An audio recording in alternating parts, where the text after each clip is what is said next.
Hi, this is Hung, author of the 5 Steps to Speak a New Language. First of all, thank you so much for all of your comments and your feedbacks on my last video. In that video, I have shared with you my story about how I was struggling for many years with my English and how I finally overcame it in just a few months. We've also talked about the opportunities you can get once you master your listening and your speaking skills. We talked about the working opportunities you can absolutely apply to all those multinational corporations out there looking for candidates in Asia. We talked about the learning opportunities. You have chances to learn from the best gurus in the world. The only thing you need is that you must be able to hear and understand what they say. We talked about the business opportunities. The business world is now flat, and you are free to join the global market, to search for a customer, your suppliers, your partners around the world. And today, by watching this video, you can understand more in details about how you can really master your English in a short period of time. Well, what do I mean by short period of time? I'm not talking about years.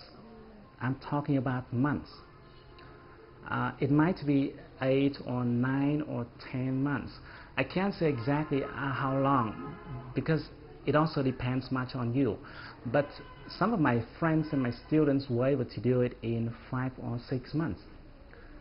You're going to pick up one of the most important factors that determines whether you will quickly achieve your goal or will be struggling for many years with the language you want to learn.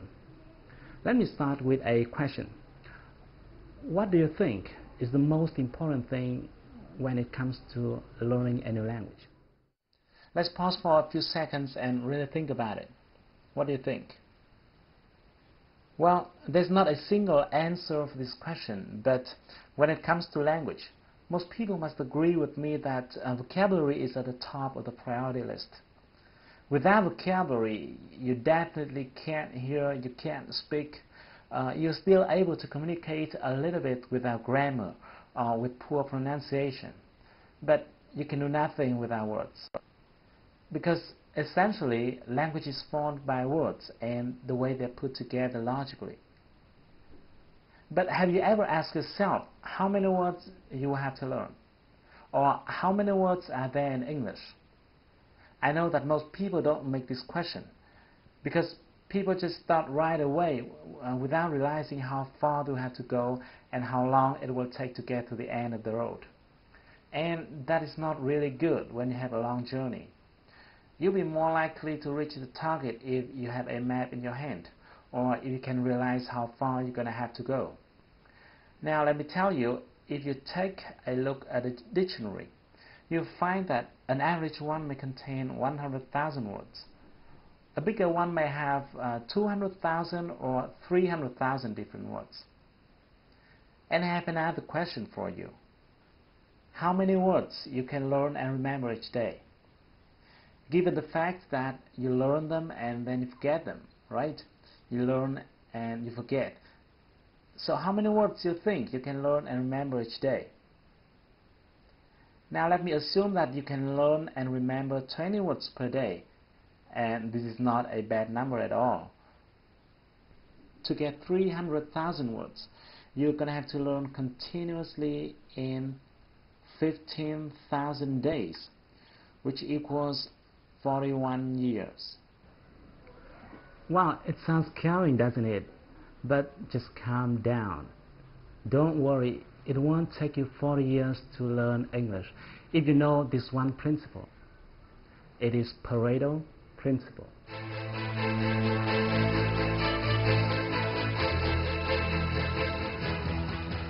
Even though you could have heard about it before, but let me give you a very quick review.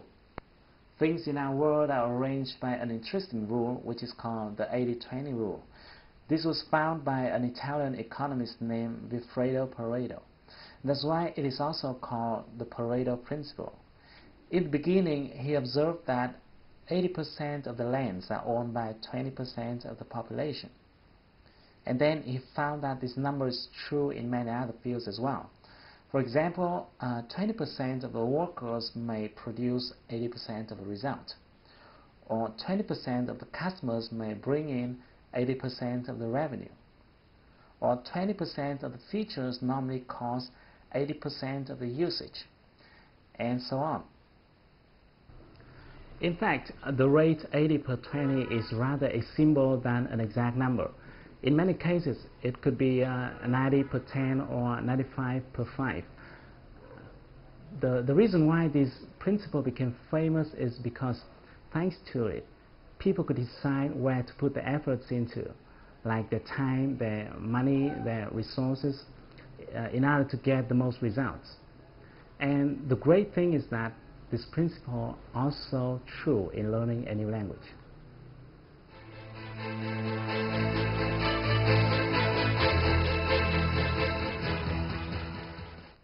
Even though the total number of different words in English may come up to more than 300,000 words, only a small portion of that number is used in daily life. As early as the 1930s, George Zip has found what people now call Zipf's law. He researched various languages, including English, and he found that each word has a different frequency of occurrence. In English, for example, the word the tops the frequency ranking with 7.5%, the word of following with 3.5%, and so on. Amazingly, just 130 words make up 50% of occurrences. Other studies show that Americans use somewhere from 2,500 to 3,000 most common words in their daily lives. The good news is that these 3,000 common words build up more than 95% of the content in any conversation, telephone call, email, or even books and newspapers. In other words, instead of learning more than 300,000 different words, you can focus on 3,000 most common words but still understand 95% of all conversations, emails, newspapers, and books. These most common words belong to what we call the core vocabulary. Some linguists believe that the core vocabulary should contain 4,000 instead of 3,000 words. Others think it should be 2,000. But to me personally, I think the exact number is not very important, because the bottom line here is that you will be able to master your new language by focusing on this core vocabulary. When I share this finding to my friends and my students, some of them ask me, what happens if I still want to learn every word because I want to understand 100% of the content? Well, if you have the same question, let me tell you the following 3 points. Firstly, I'm not telling you to stop learning after getting those 3,000 words, because once you're mastering your core vocabulary and understanding most of the language, no one stops you from discovering further to enrich your vocabulary, right?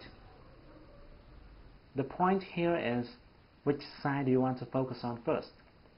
Do you want to spend years focusing on 297,000 uncommon words to understand 5% of the language? Or do you want to spend a few months focusing on the 3,000 most common words to get 95% of the language?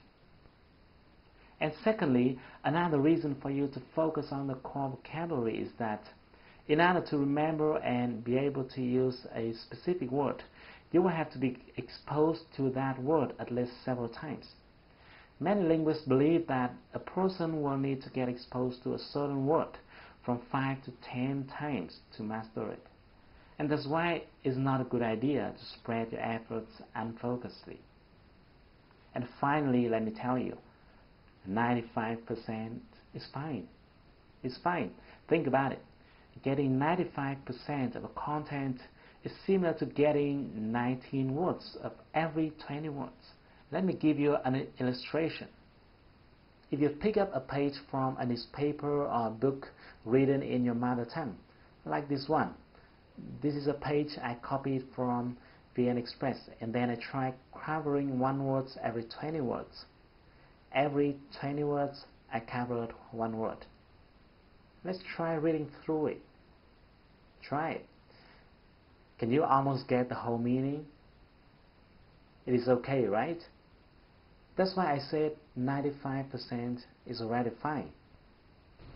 And if you notice, even when you're speaking in Vietnamese with someone living in another location, you may not understand everything if that person is using local glossaries.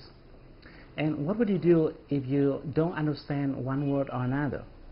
You would simply ask, what? Or what do you mean by, or things like that. It happens all the time in communication, even in your mother tongue. And in the last minute of this video, let me tell you my little secret. Actually, I don't know many words. I can't tell you exactly how many English words I know, but I'm quite sure that I don't know more than 300,000 words. But I can speak English quite freely, as you see I'm doing right now. I have no problem talking to my partners, negotiating deals over the phone or face to face. I have no problem reading documents, newspapers, books. I can watch movies without sticking my eyes into subtitles. And you can do the same. Now that you've got one of the most important secrets that determines whether or not you will quickly achieve your goal in learning a new language. But we haven't talked about how you can actually get them. Which words are they? In the next video, I'm going to share with you a technique that will help you to quickly acquire all those important words. And the best thing is that you won't have to memorize them, but it will naturally go into your mind and will be retained in a long period of time. So thank you for watching my video. If you like it, share it with your friends and your beloveds. If you're using Facebook, just simply click the like button to share it with your friends. If you have any question, or even if you don't agree with what I'm telling you so far, feel free to give me your comments and your feedbacks. I'd love to hear them. So stay tuned with your inbox. I'm going to send you the next video soon. But until then, take action. Do something. Do something right now to improve your English. Because if you want to shine tomorrow, you've got to start today.